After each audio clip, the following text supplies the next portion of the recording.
কাঁচা ডিম দিয়ে যখন মেয়োনিজ তৈরি করতাম তখন কেউ কিন্তু খেতে চাইতো না এর কাঁচা গন্ধের জন্য।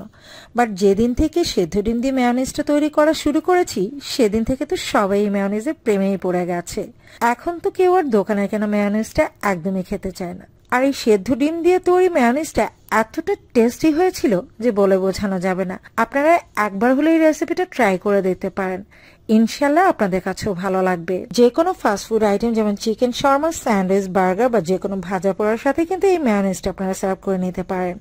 আর চাইলে কিন্তু বিভিন্ন সালাদ আইটেমের সাথে এটা সার্ভ করে নেওয়া যাবে। কথা না বাড়িয়ে চলুন এই হেলদি মেয়োনিজ রেসিপিটা দেখে নেওয়া যাক। আজকে যেহেতু আমরা সেদ্ধ ডিম দিয়ে মেয়োনিজটা তৈরি করব, তাই আমাদের অবশ্যই সেদ্ধ করা ডিম লাগবে। আজকে আমি 2টা ডিমের মেয়োনিজ তৈরি করে নিব, তাই ব্লেন্ডারের জায়গায় আমি 2টা সেদ্ধ করা ডিম নিয়ে নিচ্ছি। আর দিয়ে দিচ্ছি আমি 4 টেবিল চামচের মতো রান্নার তেল। দিয়ে দিচ্ছি 2 টেবিল চামচ পরিমাণ লেবুর রস, 2 টেবিল চামচ পরিমাণ ভিনেগার। আর এই ভিনেগারের কারণে আপনারা কিন্তু এই মায়োনিজটাকে বেশ কিছুদিন সংরক্ষণ করে রাখতে পারবেন। দিয়ে দিচ্ছি স্বাদ মতো লবণ, আর আমি এখানে চিনি দিয়ে দিচ্ছি 2 চা চামচ পরিমাণ। কেউ যদি মিষ্টিটা একটু কম বেশি খেতে চান সেই ক্ষেত্রে বাড়িয়ে বা কমিয়ে নিতে পারেন। দিয়ে দিচ্ছি 7 থেকে 8 কোয়া রসুন। আর আমি এখানে দিয়ে দিচ্ছি 2 টেবিল চামচ পরিমাণ গুঁড়ো দুধ।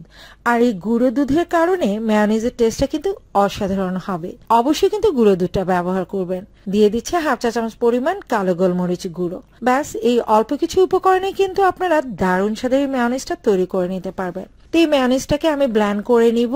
আর অবশ্যই আমি প্রথমে 20 থেকে 25 সেকেন্ড ব্লেন্ড করে নিয়ে তারপর উল্টে পাল্টে দিব। তো ফিরে আসছি ব্লেন্ড করে নেওয়ার পর। তা আমি প্রায় 1 থেকে 2 মিনিটের মতো এটাকে ব্লেন্ড করে নিয়েছি।